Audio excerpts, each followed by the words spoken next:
Hello everyone, आज हम लोग डिस्कस करेंगे बहुत ही इंपॉर्टेंट टॉपिक जो है आपका पवन, तूफान और चक्रवात के बारे में। ये आपको इक्वली हेल्प करेगा जिनका एसएसटी होगा पेपर 2 में या जिनका साइंस है उनको भी ये हेल्प करेगा। बिकॉज यहाँ पे जो क्वेश्चन आपको पूछे जाते हैं ऐसा फील होता होगा आपको कि ये एसएसटी का पार्ट है, लेकिन ऐसा कुछ नहीं है। ये आपका साइंस का ही पार्ट है। पवन, चक्रवात और तूफान के बारे में आपको किस में पढ़ना है, साइंस में पढ़ना है ना। तो सबसे पहले यहाँ पे समझते हैं फ्रेंड, विंड क्या होता है। तो जो मूविंग एयर होता है ना, जो गतिशील वायु है उसी को हम लोग क्या बोलते हैं, पवन कहते हैं। अब यहाँ पे आपको देखिए दिखाया गया है उड़ीसा में जो चक्रवात आया था 18 अक्टूबर 1999 को, है ना, जिसका कि वेग 200 किलोमीटर पर आवर था। लगभग 45,000 भवन की क्षति हो गई, 7 लाख पीपल जो है वो क्या हो गए, बेघर हो गए। तो आपको दिखाया गया है ना। उसी वर्ष जो है 260 किलोमीटर पर आवर पवन वेग से पुनः एक और चक्रवात उड़ीसा में आया था और इसके साथ 9 मीटर ऊंची जो है समुद्र की लहरें जो है उससे टकरा गई थी और बहुत सारे लोगों की जो है जाने गई, करोड़ों की संपत्ति जो है क्या हो गई, नष्ट हो गई। तो इस तरीके से आप यहाँ पे दिखाया जा रहा है कि कितने जो है चक्रवात जो है कितना अधिक विनाशकारी होता है ना। कितने कृषि जो है, परिवहन, संचार, इससे जो है विद्युत सप्लाई काफ़ी ज़्यादा प्रभावित हो जाता है ना। तो इस अध्याय में, इस चैप्टर में हम लोग देखने वाले हैं कि पवन, तूफान या चक्रवात कितना अधिक विनाशकारी है फ्रेंड्स। तो यहाँ पे चलिए सबसे पहले हम यहाँ पे कैरेक्टरिस्टिक्स देखें तो वायु का एक कैरेक्टरिस्टिक्स खास है जो कि क्या है, वायु दबाव डालती है। वायु क्या डालती है, दबाव डालती है। एयर जो है एग्जर्ट करता है प्रेशर। अब इसको दिखाने के लिए यहाँ पे कई सारे क्रियाकलाप किए गए हैं। तो पहले जो क्रियाकलाप है उसमें दिखाया गया है, यहाँ पे आपको एक प्लास्टिक या फिर जो है टीन का, है ना, डब्बा ले लीजिए। उसमें क्या करें, आप पानी भर दें। टीन का जो डब्बा है उसको क्या करें, बिल्कुल बंद कर दें और ना इधर बर्नर से या मोमबत्ती जला करके आप क्या करें, इसको आप गर्म कर लें, है ना। जब ये गर्म हो जाए तो इसके ऊपर क्या करें, ठंडे पानी को इसको प्रवाहित कर दें। क्या हो जाएगा, इस तरीके से देखेंगे कि जो बोतल का जो था, प्लास्टिक का बोतल या फिर जो भी टीन का जो डब्बा था वो क्या हो गया, डिस्ट्रैक्ट हो गया इस तरीके से। क्यों हुआ फ्रेंड्स, क्योंकि यहाँ पे बोतल का ढक्कन क्या था, बिल्कुल टाइट, है ना, बंद था। और अंदर से क्या हुआ, अंदर जो पानी था वो क्या हो गया, आपका बिल्कुल भाप था, है ना। जो भाप था वो क्या हो गया, अंदर पानी में वो बदलने लगा और इस तरीके से किस पे दबाव डाला, वो बोतल के ऊपर क्या डाला, वो प्रेशर एक्सर्ट किया, मतलब हवा जो है क्या की, दबाव डाला। और इस तरीके से प्रूफ होता है कि हवा क्या करती है, दबाव, प्रेशर एक्सर्ट करता है। इसी तरीके से यहाँ पे बहुत सारे और क्रियाकलाप किए गए हैं। जैसे कि आप क्या करें, यहाँ पे खाली कोई बोतल ले लें, है ना।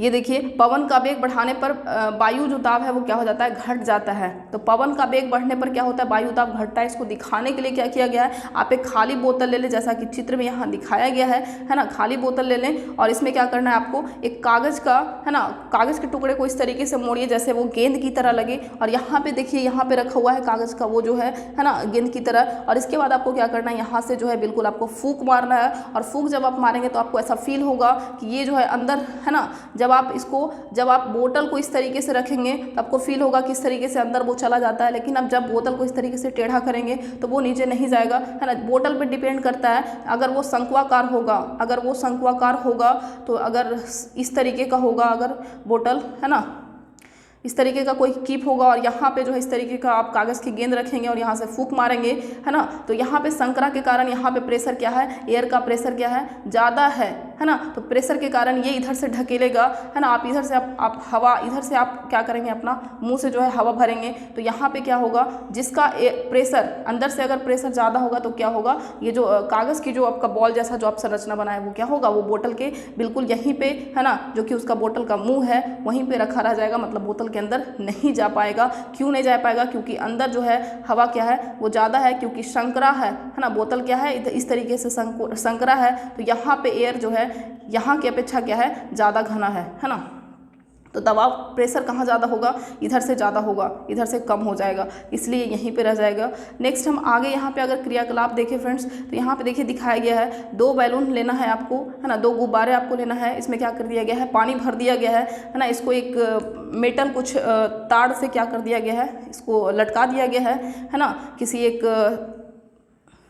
डंडे से, है ना, डंडे की सहायता से। और बीच में आपको क्या करना है, यहाँ से फूंक मार रहा है ना। ये जो बच्चा है यहाँ पे क्या कर रहा है, फूंक मार रहा है। तो 2 गुब्बारे के बीच में फूंक मारने से होगा क्या, ये दोनों आपस में क्या करने लगेगा, चिपकने लगेगा। ये दोनों आपस में क्या होगा, चिपकने लगेगा। क्यों, क्योंकि क्या होता है, क्योंकि जैसे ही पवन का वेग बढ़ा, पवन के वेग बढ़ने से क्या होता है, वायु दाब घट जाता है, वायु दाब घट जाता है। तो ये आपने देखा। इसी तरीके से यानी पवन के वेग बढ़ने से क्या होता है, वायु दाब वास्तव में क्या हो जाती है, कम हो जाती है। मतलब आपको ये पॉइंट बिल्कुल याद रखना है कि पवन का वेग बढ़ने से क्या होती है, वायु दाब कम हो जाता है। ठीक, नेक्स्ट अगर हम बात करें यहाँ पे, ये देखिए गर्म किए जाने पर वायु का क्या होता है, प्रसार होता है। तो गर्म किए जाने पर वायु का प्रसार होता है, इसके लिए यहाँ पे देखिए क्रियाकलाप से हम लोग समझते हैं कि गर्म करने पर कैसे वायु का प्रसार होता है। तो एक हम क्या कर लिए, एक इस तरीके से 3 ग्लास ले लिए, तीनों में क्या किए, क्वथन नली के मुख पर, है ना, यहाँ पे इस तरीके से जो है गुब्बारे को बांधा गया है ना, तीनों में। तो गर्म जल में डूबी हुई क्वथन नली है इसमें, है ना, गर्म जल में डूबा हुआ है। यहाँ पे बर्फ़ के ठंडे जल में, है ना, ये जो है ठंडा जल है, ये आपका गर्म जल है, और ये क्वथन नली के मुख पर बांधा गया गुब्बारा है। मतलब यहाँ पे जो है ज़्यादा गर्म नहीं है वाटर, लेकिन यहाँ पे क्या है, तो देखिए यहाँ पे कुछ तो गर्म है, तो थोड़ा सा क्या है, ये उठा हुआ है गुब्बारा, यहाँ पे बिल्कुल भी ठंडा पानी इसलिए बिल्कुल क्या किया हुआ, सिकुड़ा हुआ है। और यहाँ पे क्या है, गर्म वाटर है, मतलब क्या हुआ है, यहाँ पे जो हवा है, हवा से क्या हुआ है, बैलून थोड़ा सा फूला हुआ नजर आ रहा है आपको, है ना, ज़्यादा फूला नहीं है लेकिन हल्का सा आपको फूला नजर आ रहा है ना। तो इसका मतलब क्या है कि गर्म किए जाने पर वायु का क्या होता है, प्रसार होता है, मतलब गर्म वायु क्या होती है, ऊपर फैलती है। नेक्स्ट की अगर बात करें यहाँ पे, तो ये देखिए इस तरीके से एक और क्रियाकलाप दिया गया है कि गर्म ऊपर उठती हुई वायु को दिखाया गया है। जब आपको क्या करेंगे, इसके लिए 2 आप खाली थैली ले लेंगे कागज़ की, है ना, या फिर उसको क्या करेंगे, लकड़ी के किसी छड़ के 2 किनारे से उसको लटका देंगे। कागज़ की थैलियों अथवा कपों का मुख जो है नीचे की ओर रहे, है ना। जो आप ये जो देखिए थैली है, ये देखिए थैली है, 2 थैली है, और इसका देखिए मुंह जो है नीचे की ओर है, मुंह कहाँ है, नीचे की ओर है। कागज़ की थैली या फिर जो भी आपको लेना है ना, वो आप ले लें। तो यहाँ पे अब देखिए इस तरीके से इसको क्या किया गया, दोनों को लटका दिया गया है ना, लकड़ी की एक छड़ की सहायता से, है ना। तो यहाँ पे एक जो कागज़ की जो थैली है उसके नीचे जो क्या किया गया, मोमबत्ती की लौ इस तरह से दिया गया है। तो उष्मा के कारण यहाँ पे क्या हुआ, ये गर्म होकर के ऊपर उठा, है ना, ये थोड़ा सा नीचे रह गया। तो आप इस तरीके से तराजू की तरह आप क्या करें, इस तरीके से लटका दें दोनों को, और एक को क्या करें, हीट करें। तो हीट करने पर आपको पता चलेगा कि उठते हुई जो गर्म वायु है ना, उसके कारण क्या हुआ, ये क्या हो गया, ऊपर हो गया। मतलब जो कागज़ की थैली थी वो थोड़ी सी क्या हो गई, ऊपर हो गई। नेक्स्ट यहाँ पे तो यहाँ पे आपको पता चल गया कि गर्म वायु जो होती है ठंडी वायु की अपेक्षा क्या होती है, हल्की होती है, और गर्म वायु इसलिए क्या होती है, वो ऊपर उठती है।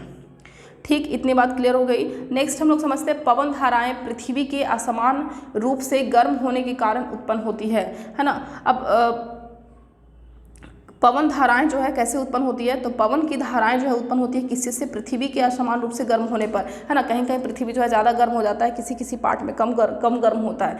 तो ऐसा कैसे होता है फ्रेंड्स, आप पढ़े होंगे ज्योग्राफी में, है ना, कि भूमध्य रेखा के आसपास के जो क्षेत्र होते हैं सूर्य की अधिकतम ऊष्मा वहाँ पर ज़्यादा मिलती है ना। तो भूमध्य रेखीय और ध्रुवीय क्षेत्र का असमान रूप से गर्म होना जो है पवन धाराओं को क्या करता है, एक कारण बनता है। तो भूमध्य रेखा के जो आसपास के जो क्षेत्र होते हैं वो सूर्य से ज़्यादा अधिकतम क्या हो जाता है, अधिक गर्म हो जाता है। और इससे क्षेत्रों में क्या होता है, पृथ्वी की सतह के निकट की जो वायु होती है वो क्या हो जाती है, गर्म हो जाती है। और गर्म वायु क्या होता है, ऊपर उठ जाता है। और वायु ठंडी वायु जो है भूमध्य रेखा के दोनों ओर स्थित 0 से 30 डिग्री अक्षांश के पट्टी के क्षेत्रों से भूमध्य रेखा की ओर क्या हो जाती है, गतिशील हो जाती है ना। तो यहाँ पे जो आप देख रहे हैं, है ना, पिक्चर में जो आपको दिखाया गया है कि सबसे पहले क्या होता है, भूमध्य रेखा का जो क्षेत्र है वो क्या हो जाता है, बिल्कुल गर्म हो जाता है ना। तो ये जो क्षेत्र है क्या हो जाता है, काफ़ी ज़्यादा गर्म हो जाता है। तो यहाँ से वायु क्या होती है, वो ऊपर उठती है ना। और इसके बाद इसकी जगह भरने के लिए क्या होता है, इसकी जगह भरने के लिए, है ना, ध्रुवों से जो है ठंडी वायु इसकी ओर प्रवाहित होने लगती है ना। ध्रुव से जो है ठंडी वायु जो है इसकी ओर प्रवाहित होने लगती है। इस प्रकार वायु की प्रवाह जो है ध्रुवों से अपेक्षाकृत अधिक गर्म क्षेत्र की ओर होता रहता है, और यही प्रक्रिया जो है चलते रहता है। इस प्रकार आप समझ गए कि 30 डिग्री और 60 डिग्री अक्षांश के क्षेत्रों में असमान रूप से गर्म होने के कारण प्रवाह का जो मतलब पवन का जो प्रवाह है वो 30 डिग्री अक्षांश से 60 डिग्री अक्षांश की ओर होगा, है ना। नेक्स्ट यहाँ पे देखिए थल और जल का असमान रूप से गर्म होना, है ना। तो आपने यहाँ पे देखा कि अभी आपने देखा कि जो भूमध्य रेखीय जो क्षेत्र होते हैं वो क्या होता है, उसके आसपास के जो क्षेत्र होते हैं वो अधिक गर्म हो जाते हैं, है ना, इन कंपेयर टू पोल जो रीजन है आपका। तो क्या होता है, जो भी गर्म हवा हो क्या होता है वो ऊपर उठता है, और इस तरीके से ये स्पेस क्रिएट हो जाता है। और यहाँ से जो पोल आपका है, ये पोल है आपका, यहाँ से क्या होती है, जो गर्म ठंडी हवाएं हैं वो क्या होने लगती है, बहने लगती है। तो यही प्रक्रम जो है चलते रहता है इस तरीके का। यहाँ पे नेक्स्ट अगर देखें थल और जल का समान रूप से गर्म होना, तो आप सभी को पता है कि स्थल जो होता है वो जल्दी गर्म होता है ना, और जल्दी ठंडी होती है ना। तो गर्मियों में देखिए ग्रीष्म काल में क्या होता है, स्थलीय भाग तेजी से क्या हो जाता है, गर्म हो जाता है, और अधिकांश समय जो है थल का ताप समुद्री जल की अपेक्षा अधिक रहता है। अधिकांश समय थल का जो ताप होता है वो समुद्री जल की अपेक्षा अधिक रहता है, और जल थल के ऊपर की वायु जो है क्या हो जाती है, गर्म होकर के ऊपर उठती है, और इस प्रकार से पवन जो है समुद्र की ओर से थल की तरफ बहने लगता है। जैसे ये आपका क्या है, समुद्र है, और ये क्या है आपका थल है, स्थल है ना। तो स्थल क्या हो गया, गर्म हो गया, गर्म वायु क्या हो गया, ऊपर उठ गया, और यहाँ पे क्या बन गया, वैक्यूम क्रिएट हो गया, और इस वैक्यूम को भरने के लिए मतलब यहाँ पे जो है जो दाब क्रिएट हो गया है ना, निम्न दाब, तो यहाँ से समुद्र की जो हवा है वो क्या हो जाती है, थल की तरफ बहने लगती है ना। यही जो है कहलाती है क्या, मानसूनी पवन, इसी को हम लोग बोलते हैं, है ना। और मानसून शब्द की उत्पत्ति आप सभी को पता है, मौसम शब्द से हुआ, जिसका मतलब क्या है, ऋतु। ठीक, तो आप सभी को पता है ना, एक स्थल समीर होता है और एक समुद्री समीर होता है ना। तो स्थल समीर कब होता है, स्थल समीर गर्मियों में जनरली जो होता है वो क्या होता है, समुद्र से जो है थल की ओर क्या होती है, हवाएं जो है बहती है। इसी तरीके से फ्रेंड्स क्या होता है, जो ठंडे के दिन शीतकाल में क्या होता है,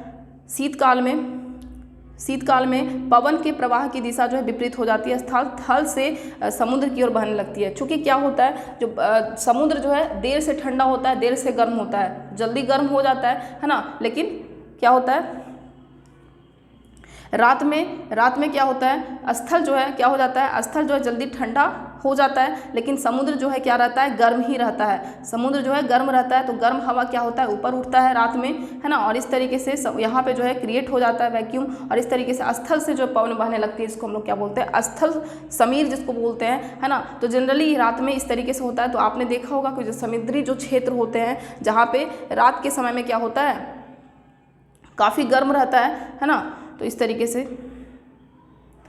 तो शीतकाल में क्या होता है, पवन की दिशा क्या हो जाती है, विपरीत हो जाती है, मतलब थल से समुद्र की ओर बहने लगती है, और समुद्र से आने वाली पवन अपने साथ जलवाष्प लाती है, जिसे क्या कहते हैं, वर्षा कहते हैं। समुद्र के साथ जो आने वाली पवन है वो अपने साथ क्या लाती है, बस वाष्प लाती है, जलवाष्प, जिसको हम जिससे वर्षा होती है, और यही प्रक्रम क्या होता है, जल चक्र का एक चरण है। अब नेक्स्ट की हम बात करते हैं, यहाँ पे गर्म मानसून हवाएं अपने साथ जलवाष्प लाती है ना, जिससे क्या होती है, वर्षा होती है। आप ये भी बात को ध्यान में रखेंगे। बादल वर्षा लाते हैं, हमें आनंद का अनुभव होता है ना। किसान अपने फसल के लिए प्रमुख रूप से वर्षा पर ही निर्भर रहते हैं। तो इस तरीके से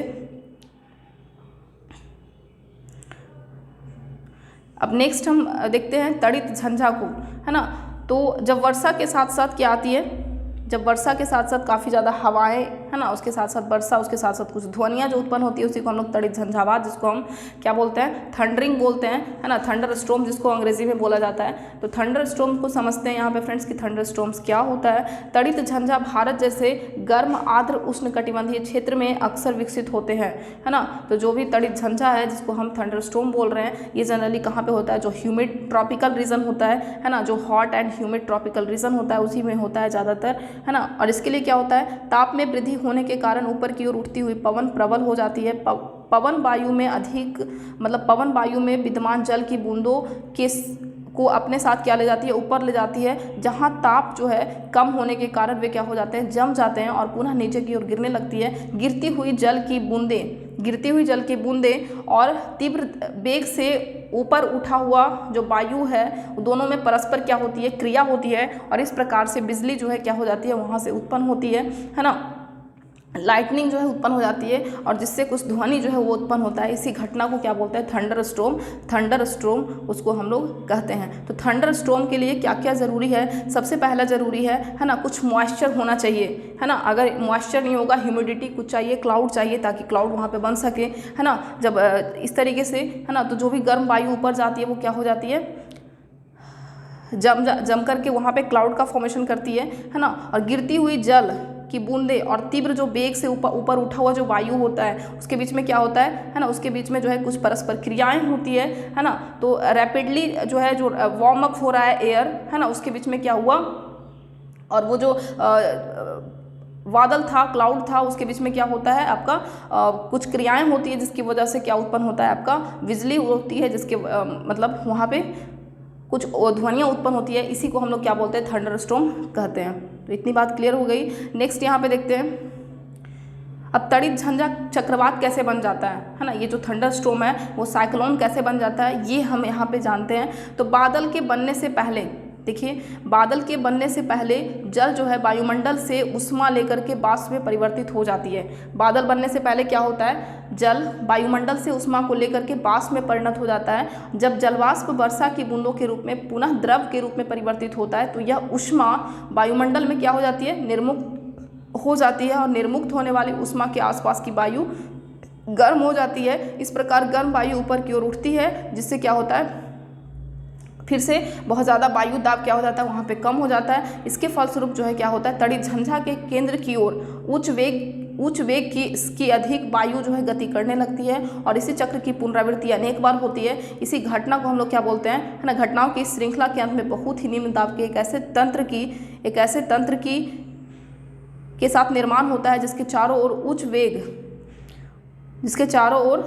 उच्च वेग की वायु की अनेक परतें कुंडली के रूप में घूमती है। मौसम की इसी स्थिति को क्या बोलते हैं हम लोग, साइक्लोन बोलते हैं, चक्रवात बोलते हैं। तो साइक्लोन क्या है, एक स्मॉल लो प्रेशर होता है ना, एक जगह क्या हो जाती है, काफ़ी ज़्यादा लो प्रेशर क्रिएट हो जाता है ना, और वहाँ पे काफ़ी हाई मतलब कह सकते हैं हाई स्पीड विंड जो होता है वो उसको क्या कर लेता है, चारों ओर से उसके चारों ओर जो है घूमने लगती है ना, और इसी चीज़ को हम लोग क्या बोल देते हैं, चक्रवात बोल देते हैं। मतलब वायु वेग और वायु दिशा चक्रवात के तापमान और आर्द्रता की वृद्धि करने वाले कुछ कारक हैं, है ना। तो चक्रवात के तापमान और आर्द्रता में वृद्धि करने वाले कौन है, वायु वेग और वायु की दिशा। समझ आ गई आपको चक्रवात क्या होता है। तो यहाँ पे आपको बस इतना ध्यान में रखना है कि लो प्रेशर क्रिएट होने के कारण, है ना, लो प्रेशर क्रिएट हो जाता है,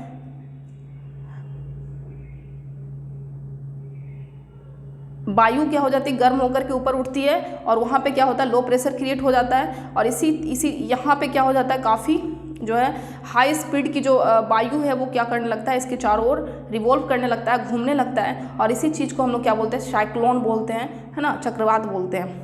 अब नेक्स्ट यहाँ पे समझते हैं किस प्रकार से बनता है साइक्लोन, है ना। ये देखिए आपको चित्र दिखाया गया साइक्लोन की स्ट्रक्चर किस तरीके का होता है। किसी चक्रवात का केंद्र एक शांत क्षेत्र होता है ना, काफ़ी ज़्यादा शांत क्षेत्र होता है, आपका काम एरिया होता है ना। इसी को हम लोग इसे झंझा का नेत्र बोलते हैं, है ना, इसको क्या बोलते हैं, आई ऑफ द साइक्लोन बोलते हैं। तो ये जो आप देख रहे हैं, है ना, आई ऑफ द साइक्लोन है आपका, है ना, ये देखिए इस तरीके से उठा हुआ जो है ना, नीचे जाती हुई वायु, तो इसी को हम लोग क्या बोलते हैं, आई ऑफ द साइक्लोन बोलते हैं। कोई विशाल चक्रवात वायुमंडल में वायु का तेजी से घूर्णन करता पिंड होता है, जो कि पृथ्वी तल से 10 से 15 किलोमीटर की ऊंचाई पर स्थित होता है ना। चक्रवात का जो नेत्र होता है, आप इसका व्यास ध्यान में रखेंगे, इसका जो व्यास होता है वो कितना होता है, 10 से 30 किलोमीटर का व्यास होता है ना। जो इसका व्यास होता है कितना होता है, 10 से 30 किलोमीटर तक का व्यास होता है आपका, है ना। यह बादलों से मुक्त क्षेत्र होता है, इसमें कोई बादल नहीं बनता, आपको बिल्कुल काला, है ना, इस तरीके से आपको प्रतीत होगा जैसे बिल्कुल यहाँ पे कुछ है ही नहीं, है ना, बिल्कुल शांत एरिया होता है, काफ़ी ज़्यादा लो प्रेशर होता है वहाँ पे। इसमें पवन का वेग क्या होता है, शून्य होता है। पवन का वेग काफ़ी ज़्यादा मतलब बिल्कुल पवन नहीं चलती है वहाँ पे, बिल्कुल शून्य हो जाता है। इसे शांत और स्पष्ट नेत्र के इर्द गिर्द क्या होता है, इसके इर्द गिर्द अगर आप देखेंगे तो यहाँ पे क्या होगा, 150 किलोमीटर डायमीटर का बादल का क्षेत्र होता है ना, 150 किलोमीटर का बादल का क्षेत्र होता है ना। इसके बाद इस क्षेत्र में उच्च पवन की वेग, यहाँ पे जो आप देख रहे हैं जहाँ पे 150 मीटर का जो डायमीटर का जो क्षेत्र है, इस क्षेत्र का जो अगर आप पवन की वेग देखें तो यहाँ पे सबसे ज़्यादा पवन का वेग होता है 150 से 250 किलोमीटर पर आवर, और सघन वर्षा वाले घने बादल होते हैं, है ना। यहाँ पे बादल आपका दिखता है, और इस तरीके से काफ़ी ज़्यादा हाई जो है स्पीड की विंड आपको दिखती है। इस क्षेत्र से पूरे पवन वेग क्रमशः कम होता जाता है ना। इस क्षेत्र से परे जो है, अगर आप इस क्षेत्र से बाहर जाएंगे तो क्या होता है, वेग क्रमशः धीरे धीरे कम होता चला जाता है। चक्रवातों की उत्पत्ति के प्रक्रम अत्यधिक जटिल होता है ना। मैं इसे एक प्रतिरूप द्वारा दर्शाने का प्रयास किया गया। तो यहाँ पर देखिए चित्र में आपको दिखाया गया है इस तरीके से, ये देखिए बिल्कुल जो आप दिख रहा है यहाँ पे, है ना, ये जो दिख रहा है आपको ये क्या है, इसी को हम लोग बोलते हैं चक्रवात का नेत्र, है ना। नेत्र ऑफ मतलब आई ऑफ द साइक्लोन इसको बोला जाता है। और इसी तरीके से ये जो आप एरिया देख रहे हैं, जो 1500 किलोमीटर के अंदर का जो एरिया है, इसका जो काफ़ी ज़्यादा हाई मतलब कि यहाँ पे स्पीड होता है 150 से लगभग 250, है ना, किलोमीटर पर आवर की स्पीड होती है ना। जो डायमीटर होता है कितना होता है, 150 मीटर डायमीटर होता है। तो साइक्लोन जो है क्या होता है, समझ गए आप लोग। इसके सेंटर को क्या बोलते हैं, ध्यान में रखना है, आई ऑफ द साइक्लोन बोला जाता है। चक्रवात की आई कहलाती है, चक्रवात का आँख कहलाता है। काफ़ी ज़्यादा शांत एरिया होता है ये, और जनरली ये कहाँ पे डेवलप होता है, जो भी ट्रॉपिकल रीजन है ना, वहाँ पे आपको ये नज़र आएंगे। नेक्स्ट यहाँ पे बात करें चक्रवात द्वारा होने वाले विनाश की, है ना, कौन कौन से डिस्ट्रैक्शन है ना होता है साइक्लोन से। तो चक्रवात काफ़ी ज़्यादा विनाशकारी होता है ना, काफ़ी ज़्यादा विनाशकारी होता है। तेज पवन समुद्र के जल के तटों को क्या करती है, ढकेलती है। जो तेज पवन होती है समुद्र के जल के तट को क्या करती है, तटों की ओर ढकेलता है। भले ही चक्रवात तट जो है तट से सैकड़ों किलोमीटर दूर क्यों ना हो। ये चक्रवात के आगमन के पूर्व संकेत होते हैं। पवन द्वारा उत्पन्न होने वाले जल के लहरें इतनी शक्तिशाली होती है कि उनके आघात से कोई नहीं बच सकता, मतलब बहुत ज़्यादा विनाशकारी आपका होता है। चक्रवात के नेत्र में निम्न दाब के कारण उसके केंद्र में जल सतह ऊपर मतलब बहुत उच्च स्तर तक ऊपर उठ जाता है। बहुत ज़्यादा निम्न दाब के कारण क्या होता है, काफ़ी ज़्यादा ऊंचा जो है जल का जो सतह होता है वो बहुत ऊपर उठता है। उठता जल कितना मीटर ऊंचा उठ सकता है, 3 से 12 मीटर ऊंचा उठ सकता है। ध्यान में रखेंगे 3 से 12 मीटर की ऊंचाई तक वो उठ सकता है। ऐसा लगता है मानो जल की दीवार तट की ओर क्या हो रहा है, बढ़ रहा हो। इसके परिणाम स्वरूप समुद्र का जो पानी है कम ऊंचाई पर स्थित तटीय क्षेत्रों में प्रवेश कर जाता है, जिससे जीवन और संपत्ति की क्या होती है, गंभीर हानि होती है ना। मृदा की जो उर्वरता है ना, वो भी क्या हो जाता है, कम हो जाता है। चक्रवात के तट को पार करते समय होने वाले लगातार वर्षा बाढ़ की स्थिति को भी क्रिएट कर देता है ना, तो इससे बाढ़ की भी संभावना बनी रहती है। तो ये आपने देखा बहुत सारे जो है डिस्ट्रैक्शन होते हैं। इसके अलावा यहाँ पे आपको इम्पॉर्टेंट जो बात है आपका वो ये याद रखना है कि चक्रवात को अलग अलग देशों में किन किन नामों से जाना जाता है। तो जो अमेरिकी महाद्वीप है यहाँ पे इसका नाम क्या है, हरिकेन के नाम से इसको जानते हैं। हरिकेन के नाम से जानते हैं अमेरिका में, है ना। इसके बाद जो आपका फिलीपींस और जापान में इसको क्या बोलते हैं, टाइफून बोलते हैं, है ना, TYPHOON, है ना, टाइफून्स के नाम से हम लोग जानते हैं। तो जापान में भी याद रखेंगे क्या जानते हैं, टाइफून के नाम से। फिलीपींस में भी टाइफून के नाम से हम लोग इसको जानते हैं। अब नेक्स्ट आगे हम लोग बात करने वाले हैं किसके बारे में, टॉर्नेडो।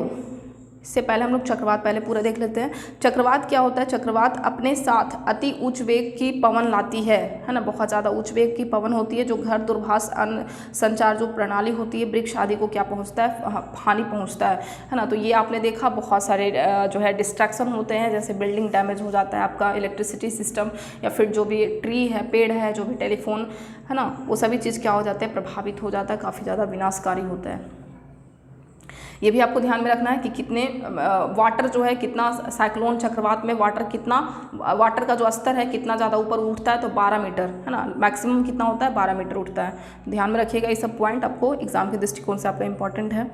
नेक्स्ट यहाँ पे समझते हैं टॉर्नेडो के बारे में। तो टॉर्नेडो फ्रेंड्स इंडिया में नहीं होता है ज़्यादा, है ना, हमारे देश में टॉर्नेडो अधिक नहीं आते हैं। टॉर्नेडो गहरे रंग के कीप कार बादल होता है। टॉर्नेडो क्या होता है, कीप की तरह, यहाँ पे देखिए इस तरीके से कीप है, कीप की तरह इस तरीके से आपका रहता है, और यहाँ पे जो है बिल्कुल बादल जो है इस तरीके से घेरे रहते हैं उसको, है ना। तो कीप के आकार का एक बादल होता है, कीपाकार बादल होते हैं। इसकी संरचना जो होती है, इनकी कीप जैसे संरचना आकाश से पृथ्वी तल की ओर आती हुई क्या होती है, प्रतीत होती है। देखिए लग रहा है जैसे आकाश से आ रहा है पृथ्वी तल की ओर। अधिकांश टॉर्नेडो कमजोर और निर्बल होते हैं, परंतु कोई विनाशकारी टॉर्नेडो लगभग 300 किलोमीटर पर आवर के वेग से क्या कर सकता है, गति कर सकता है। टॉर्नेडो चक्रवात के भीतर भी बन सकता है, तो चक्रवात के भीतर भी आपका टॉर्नेडो बन सकता है। ये सभी पॉइंट आपको क्या करना है, ध्यान में रखना है। भारत की संपूर्ण तटरेखा विशेष रूप से पूर्व तट चक्रवातों के लिए क्या है, संवेदनशील है। तो पूर्वी जो तट है भारत के, वो चक्रवात के लिए क्या है, संवेदनशील है, जबकि भारत का पश्चिमी जो तट है चक्रवात की प्रबलता और आवृत्ति दोनों ही संदर्भ में अपेक्षाकृत कम संवेदनशील है। तो जो पश्चिमी तट पे रहते हैं भारत में, उनको कम जो है इस सब चीज़ों का खतरा होता है ना। जो भी पूर्वी तट पे रहते हैं, है ना, वो उनको जो है चक्रवात के लिए क्या है, संवेदनशील हैं वो सभी जगह। अब नेक्स्ट यहाँ पे कुछ इंपॉर्टेंट बात दिया गया है। किसी टॉर्नेडो का जो व्यास होता है वो लगभग कितना मीटर होता है। टॉर्नेडो का व्यास 1 मीटर जितना कम अथवा 1 किलोमीटर अथवा उससे भी अधिक हो सकता है ना। तो किसी टॉर्नेडो का व्यास जो है 1 मीटर जितना कम हो सकता है, या फिर 1 किलोमीटर अथवा उससे भी अधिक, है ना, हो सकता है। टॉर्नेडो को कीप जैसी संरचना कीप जैसी संरचना होती है, उसके आधार के आसपास की धूल, पत्थर, कंकड़, कचरे और अन्य सभी वस्तुओं को अपनी ओर क्या करता है, खींच लेता है ना। जो आपने पिक्चर में इस तरीके से देख रहे हैं उसमें क्या करता है, बिल्कुल खींच लेता है, और इस तरीके से खींचने के कारण, निम्न दाव के कारण खींच लेता है। फिर उन्हें हम शीर्ष के निकट बाहर की ओर क्या करते हैं, ढकेल कर फेंक देता है ना। तो पहले खींचता है फिर बाहर की ओर फेंक देता है। टॉर्नेडो के घातक प्रहार से जीवित रह गए कुछ व्यक्ति हैं, वो जानकारी दे रहे हैं कि टॉर्नेडो कितना ज़्यादा घातक होता है। तो यहाँ पे देख लीजिए, आपको पता चल जाएगा कि कितना ज़्यादा घातक होता है। यहाँ पे बता रहा है एक आदमी कि मैंने बादल को अपनी ओर आते देखा, है ना। इसको लगा कि बादल आ रहा है और घर के भीतर आश्रय लेने का प्रयास किया, लेकिन जैसे ही मैं दरवाजे तक पहुँचा, घर क्या हो गया, हवा में उड़ गया, मुझे कतई चोट नहीं लगी। तूफान के बाद हम खेतों की, गेहूं के खेत के कचरे को साफ करना था, वहाँ पर क्या हुआ, टूटे हुए बोर्ड और वृक्षों की शाखाओं के साथ साथ मुर्गी के चूजे, मुर्गियां, खरगोश के मृत शरीर देखने को मिला, जिन्हें देखकर ऐसा लग रहा था कि जैसे किसी ने उनके शरीर से उनकी खाल ही उतार ली हो। तो समझ सकते हैं टॉर्नेडो कितना भयावह होता है। टॉर्नेडो से बचाव के लिए क्या कर सकते हैं, आश्रय भूमि की गहराई पर अर्थात अथवा किसी भूमि के अंदरूनी भाग में स्थित ऐसे कक्ष होते हैं जिनमें खिड़कियां नहीं होती है ना। यदि ऐसे आश्रय उपलब्ध ना हो, अगर आपको इस तरीके का आश्रय मिलता है जो कि भूमि से काफ़ी मतलब गहराई पर है, या फिर किसी भवन जो कि अंदरूनी भाग स्थित ऐसे मतलब जिसके अंदर जो है कक्ष बने हुए हैं, तो वो भाग ठीक है जिनमें खिड़कियाँ नहीं होती है। यदि आपको ऐसा कक्ष नहीं मिले, ऐसा आश्रय नहीं उपलब्ध हो, तो क्या कर सकते हैं, तो टॉर्नेडो से बचाव के लिए आपको खिड़कियों को बंद करके किसी मेज, बेंच जो भी है उसको आप आश्रय ले सकते हैं, है ना। इन स्थानों में कचरा आसानी से नहीं पहुंचता है। और बचाव के लिए आपको क्या करना है, घुटनों के बल, है ना, घुटनों के बल नीचे झुककर अपनी बाहों को अपने सिर और गर्दन के चारों ओर क्या कर लेना है, लपेट लेना है। जैसे कि यहाँ पे चित्र में ये लड़का जो है यहाँ पे दिखाया गया है आपको, है ना। टॉर्नेडो से, है ना, सुरक्षा की एक विधि, इस तरीके से आप क्या कर सकते हैं, इस पोज में आप बैठ सकते हैं, है ना। तो ये रहा। अब हम जल्दी से यहाँ पे, तो पवन के वेग को मापने वाले उपकरण क्या कहलाते हैं, वायुमापी कहलाता है। ठीक, प्रभावी सुरक्षा उपाय। अब यहाँ पे देखिए कुछ उपाय बताए गए हैं। चक्रवात के दुष्प्रभाव को कम करने के लिए निम्नलिखित व्यवस्थाएं सहायक हो सकती है। कौन कौन, पहला है चक्रवात पूर्वानुमान चेतावनी सेवा, है ना। आजकल क्या होता है, प्रत्येक 24 घंटे के अंदर आपको जो है, जो भी जहाँ पे संवेदनशील जो एरिया है चक्रवात के लिए, वहाँ पे पहले से सूचना दे दी जाती है। सरकारी संस्था, समुद्र तट, मछुआरे, जल स्रोत, ये सभी जो है, इस सभी को चेतावनी देने के लिए तीव्रगामी संचार व्यवस्था है। इसके अलावा चक्रवात संभावित क्षेत्रों में चक्रवात आश्रयों का निर्माण और लोगों को तेजी से सुरक्षित स्थान पर पहुंचाने के लिए प्रशासनिक व्यवस्था की जाती है। अब जनता द्वारा किए जाने वाले कार्य, जनता कौन कौन से कार्य कर सकती है, ये सभी आपका सरकारी और सामाजिक स्तर पर जो भी कार्य हैं वो हैं।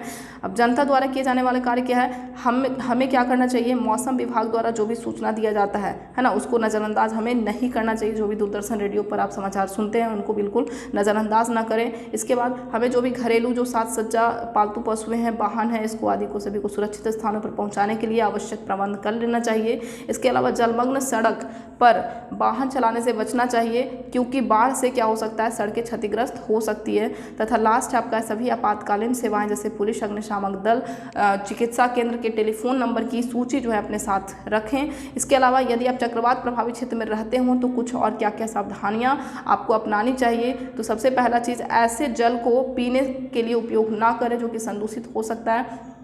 आपात स्थिति के लिए पेयजल का संग्रहण करें। गीले स्विच और खंभे से टूटकर गिर गए बिजली के तार को ना छुएं। इसके अलावा महज मनोरंजन के लिए बाढ़ या चक्रवात प्रभावित क्षेत्रों का भ्रमण करने के लिए ना निकलें, है ना। कुछ लोग तो निकल जाते हैं, है ना, कि उसके देखने चलते हैं कि किस तरीके का आया है ना। बचाव दल पर अनावश्यक मांगों की आपूर्ति के लिए दबाव न डालें, है ना। जो भी बचाव दल है जो कि आपकी सेवा करना चाहते हैं, उनके लिए आवश्यक मांगों के लिए उनको दबाव नहीं डालना चाहिए आपको। इसके अलावा अपने पड़ोसियों और मित्रों को यथासंभव हो सके सहायता प्रदान करें, सहयोग करें। उन्नति प्रौद्योगिकी सहायक सिद्ध है। तो आजकल क्या हो रहा है, आजकल आप सभी को पता है ना, कि 48 घंटे पहले ही जो है चक्रवात सतर्कता और चक्रवात जो है सूचना जो है जारी कर दिया जाता है। चक्रवात चेतावनी भी कम से कम 24 घंटे पहले जो है कर दी जाती है। जब चक्रवात तट के निकट होता है तो हर घंटे, है ना, हर घंटे जो उसकी प्रगति दिशा के बारे में जो है संदेश आपको दे दिया जाता है। अनेक राष्ट्रीय और अंतर्राष्ट्रीय संगठन चक्रवात से संबंधित आपदाओं का मॉनिटर करने में क्या करता है, सहयोग प्रदान करते हैं। अब यहाँ पे हमने क्या क्या सीखा फ्रेंड्स, हमने सीखा कि हमारे आसपास की वायु जो होती है क्या करती है, दबाव डालती है। इसके बाद हमने देखा कि वायु जो है गर्म करने पर क्या होती है, गर्म करने पर वो फैलती है, प्रसारित होती है ना। ठंडा होने पर क्या हो जाती है, संकुचित हो जाती है। जैसे हम लोगों ने वहाँ पे बोतल में जो गर्म पानी रखा था उसके ऊपर जैसे ही हमने ठंडा पानी डाला क्या हो गया, संकुचित हो गया, डिस्ट्रैक्ट हो गया। नेक्स्ट है वायु जो है क्या होता है, गर्म वायु ऊपर उठती है, जबकि अपेक्षाकृत ठंडी वायु की जो प्रवृत्ति है वो क्या होती है, पृथ्वी के सतह की ओर आने की होती है ना। जो ठंडी वायु होती है क्या होती है, नीचे आती है सतह की ओर, और जो गर्म वायु है सतह से क्या हो जाती है, दूर चली जाती है। जब गर्म वायु ऊपर उठती है तो उस स्थान पर क्या हो जाता है, दबाव कम हो जाता है और आसपास के क्षेत्र की जो उच्च दाब की जो ठंडी वायु है ना, उस स्थान की ओर क्या होने लगती है, प्रभावित होने लगती है। मतलब कि उच्च दाब से निम्न दाब की ओर हवा का क्या होता है, प्रवाह होता है ना। वायु जो है क्या होती है, बहती है। गतिशील वायु को क्या कहते हैं, पवन कहते हैं। पृथ्वी पर असमान तापन पवनों के बनने का क्या है, प्रमुख कारण है ना। तो पवन का बनने का प्रमुख कारण क्या है, जो असमान ताप है ना, पृथ्वी के अलग अलग सतह पे जो भी आपका तटीय क्षेत्र है ना, समुद्र वाले क्षेत्र हैं या फिर जो भी भूमि वाला जो क्षेत्र है ना, जहाँ पे मिट्टी है वहाँ पे जो भी ताप को जो सोखने का पृथ्वी क्या करता है, जल्दी गर्म हो जाता है सूर्य के उष्मा को अवशोषित कर करके, और समुद्र जो है लेट से गर्म होता है, लेट से ठंडा होता है। तो ये सभी जो है प्रमुख कारण है पवन को बनने का। नेक्स्ट है जलवाष्प वाली पवन क्या लाती है, वर्षा लाती है। तो जलवाष्प वाली पवन क्या लाती है, वर्षा लाती है। उच्च वेग के पवन और वायु दाब के अंतर से क्या बनता है, चक्रवात बन जाता है ना। उच्च वेग के पवन, तो उच्च वेग का पवन चाहिए और वायु दाब, तो जितना ज़्यादा वायु दाब क्रिएट होगा, है ना, मान के चलिए कि यहाँ पे वायु क्या हो गई, काफ़ी ज़्यादा गर्म हो गई, गर्म वायु क्या हो गया, ऊपर उठ गया, यहाँ पे क्या हो गया, है ना, वायु दाब क्रिएट हो गया, और उच्च वेग से वायु क्या होता है, पवन जो है आता है। तो जितना दाब कम होगा उतना ही उच्च वेग से क्या होगा, पवन जो है बहेगी, और चक्रवात उतना ही क्या होगा, भयंकर होगा। नेक्स्ट है उपग्रहों और रडार जैसी उन्नत प्रौद्योगिकी की सहायता से चक्रवात को मॉनिटर करना आसान हो गया है ना। तो किसकी सहायता से करते हैं हम लोग, उपग्रह और रडार जैसे प्रौद्योगिकी की सहायता से हम लोग जो है पता लगा लेते हैं कि चक्रवात किस डायरेक्शन से आने वाला है, कितने स्पीड से आने वाला है। स्व सहायता सबसे अच्छी सहायता है ना, खुद की सहायता करना सबसे अच्छा बात है। अतः किसी भी चक्रवात के आने से पहले ही अपनी सूचना का योजना बना लें, है ना, और सुरक्षा के उपायों को तैयार रखना सबसे अच्छा होता है। तो सबसे अच्छा क्या है, स्व सहायता, अपनी खुद की सहायता स्वयं करें, है ना। तो आज की क्लास के लिए इतना ही रहने देते हैं फ्रेंड्स, बाकी हम लोग नेक्स्ट टॉपिक नेक्स्ट वीडियो में हम लोग देखेंगे। तब तक के लिए बने रहें, चैनल पे बने रहने के लिए आप सभी का धन्यवाद।